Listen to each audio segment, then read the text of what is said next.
Sir, ये मंदिर के मामले में नया अपडेट आया है।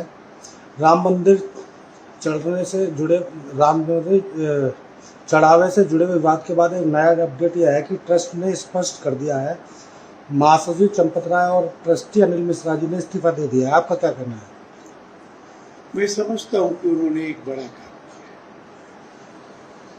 ये कहा जा रहा था कि वो अपने पद पर बने रहेंगे तो जांच को प्रभावित कर सकते हैं।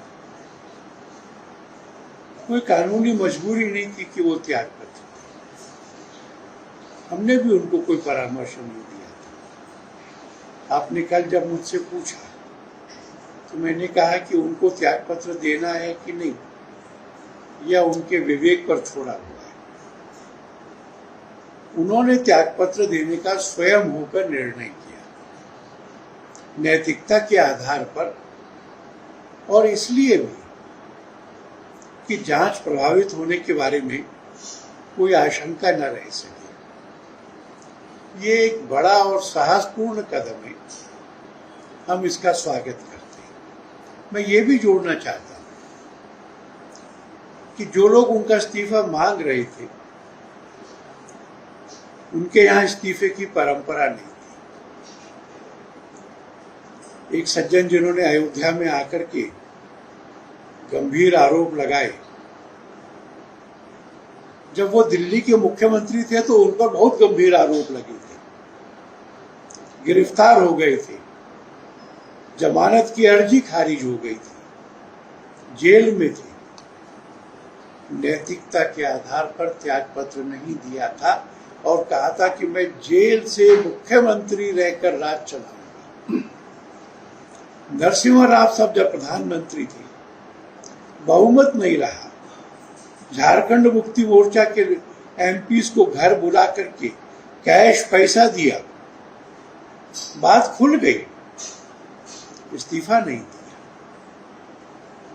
श्री राजीव गांधी पर बोफोर्स में 64 करोड़ की दलाली का आरोप लगा, इस्तीफा नहीं दिया।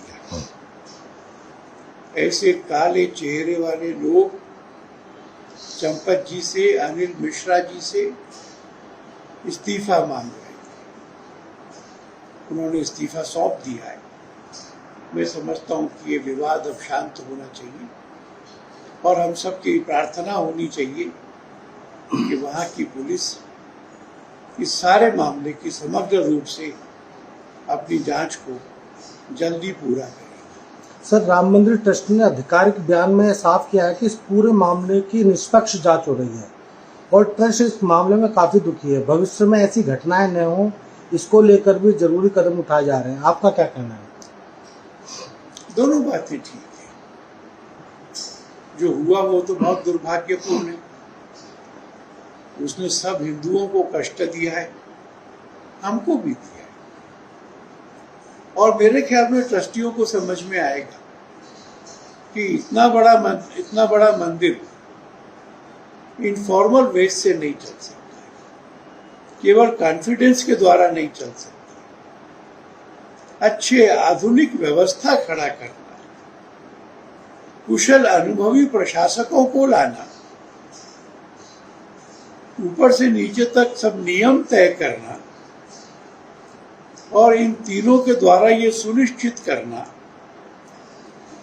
कि चढ़ावे में से या संपत्ति राम जी की एक पैसे का भी दुरुपयोग ना हो, भक्तों को अधिक से अधिक सुविधाएं मिले और वहां के वातावरण का पावित्र्य और आध्यात्मिकता ये बढ़ती रही।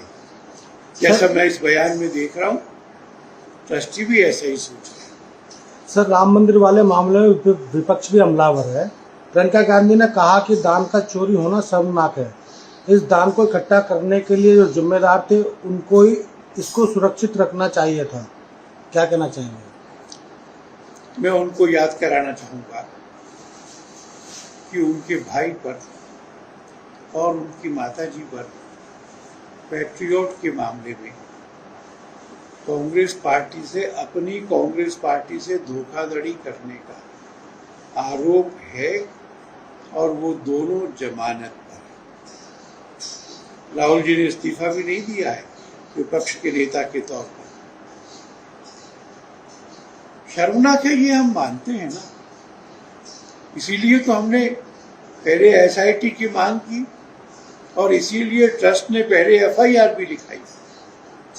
पूरे कदम उठाएंगे, सब दोषियों को पकड़ा जाना, मुकदमा चल के मुंह काला होना और उनको जेल जाना पड़ेगा।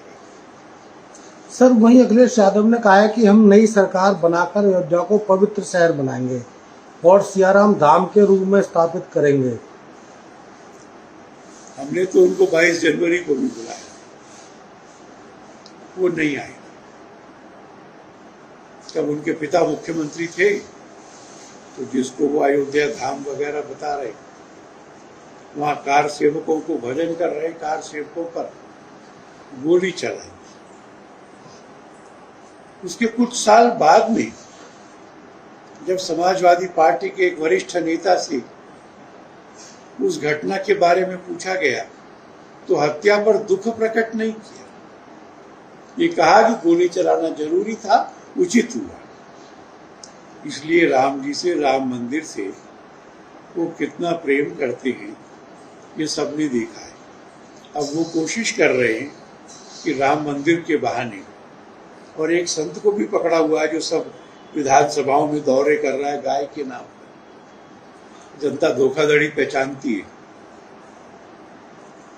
वो बुलावे में नहीं आएगी, दंड देगी। इनको भी दंड देगी।